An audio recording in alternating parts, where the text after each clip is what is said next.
오늘 들려드릴 이야기는 그냥 조용하고 평화로운 성경 속 한 장면이 아닙니다.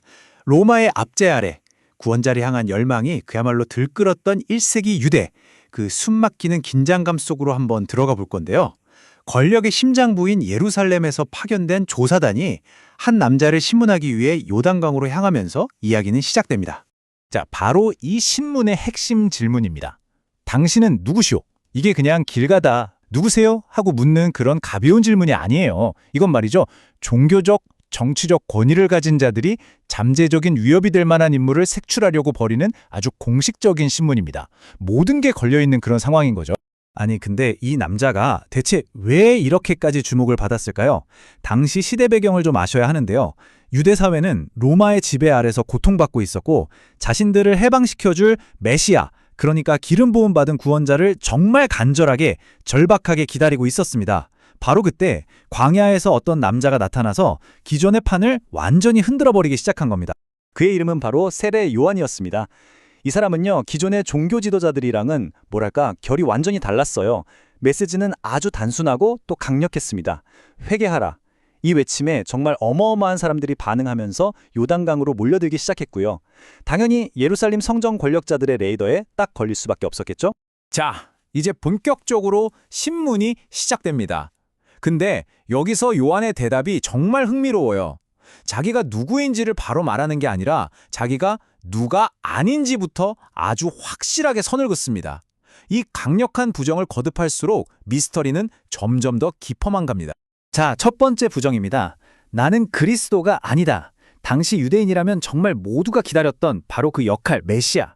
그걸 아주 단호하게 아니다 라고 말하는 거죠. 여기서 원문을 살짝 들여다보면 재밌는 게 있는데요. 나를 뜻하는 에고라는 단어를 굳이 써서 강조하고 있어요.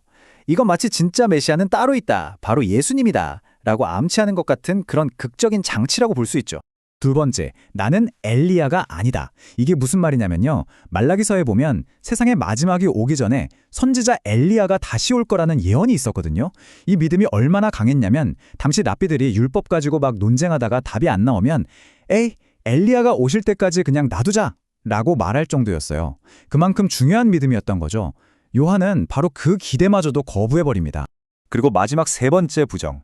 나는 그 선지자가 아니다. 여기서 말하는 그 선지자는요, 신명기에 예언된 모세와 같은 아주 위대한 선지자를 말하는 거였어요. 그러니까 요한은 지금 사람들이 자기한테 씌우려고 하는 이 모든 화려한 타이틀을 하나씩 아주 단호하게 벗어 던지고 있는 겁니다. 아니, 그럼 대체 이 사람은 누구일까요? 자시가 이런 대단한 인물들이 아니라고 다 밝힌 요한이 드디어 자신이 누구인지에 대한 아주 결정적인 단 하나의 단서를 던져줍니다. 아주 의미심장한 단서죠. 그는 이사야 선지자의 예언을 인용해서 자기 자신을 정의합니다. 나는 소리다. 이게 진짜 재밌는 부분인데요. 자기가 메시지 그 자체가 아니라 그 메시지를 전달하는 소리, 즉 매개체라고 말하는 거예요. 그의 목적은 자신을 드러내는 게 아니었던 거죠. 오직 길을 준비하는 것, 그게 전부였습니다. 자, 이 둘의 차이를 한번 보세요. 소리인 요한은 잠깐 있다가 사라지잖아요. 일시적이죠. 하지만 그거 가리키는 말씀, 즉 예수님은 영원한 실체입니다. 요한은 길을 준비하는 사람이지만 예수님은 길 그 자체이신 거죠. 이런 엄청난 겸손함 속에서 역설적으로 요한의 역할이 얼마나 중요했는지가 확 드러나는 겁니다. 이 고백은 그 차이가 얼마나 큰지를 그냥 한 방에 보여줍니다. 생각해보세요. 당시 주인의 신발끈을 푸는 건 가장 낮은 종이 하던 일이었거든요. 그러니까 요한은 지금 자신과 그분 사이의 격차가 너무너무 커서 자기는 그분의 가장 천한 종이 될 자격조차 없다고 말하고 있는 거예요. 이건 절대적인 차이를 인정하는 거죠. 자, 이제 이야기의 흐름이 완전히 바뀝니다. 전환점이에요. 지금까지는 계속 자기 자신에 대해서 이야기했잖아요. 나는 이게 아니다, 저게 아니다. 그런데 이제 요한이 시선을 딱 돌려서 예수님을 직접 가리키면서 그분이 누구인지를 선포하기 시작합니다. 바로 이 선언입니다. 이건 그냥 요한의 증언의 핵심일 뿐만 아니라 기독교 신학 전체를 꿰뚫는 가장 중요한 고백 중 하나라고 할 수 있어요. 보라, 하나님의 어린 양이다. 이 한 문장 안에 수백 년에 걸친 유대민족의 역사와 소망이 전부 담겨 있는 겁니다. 어린 양이라는 이 단어, 이게 그냥 듣기 좋은 표현이 아니에요. 여기에는 적어도 4가지의 아주 깊은 의미가 겹겹이 쌓여 있습니다. 이스라엘을 구원했던 6월절의 어린 양, 또 성전에서 매일같이 드려졌던 속죄 제물, 이사야서에 나오는 고난받는 종, 그리고 아브라함이 이삭 대신 바쳤던 그 수량까지, 이 모든 이미지가 어린 양이라는 한 단어에 다 녹아들어 있는 거죠. 그리고 여기서 죄를 지고 가는 이라는 표현을 좀 더 자세히 들여다볼 필요가 있어요. 원래 쓰인 그리스어 단어가 아이론인데 이게 그냥 죄를 슬쩍 덮어주거나 용서해주는 그런 소극적인 뜻이 아니에요. 이건 훨씬 더 적극적이고 역동적인 의미입니다. 마치 무거운 짐을 번쩍 들어서 아예 다른 곳으로 옮겨버리는 것처럼요.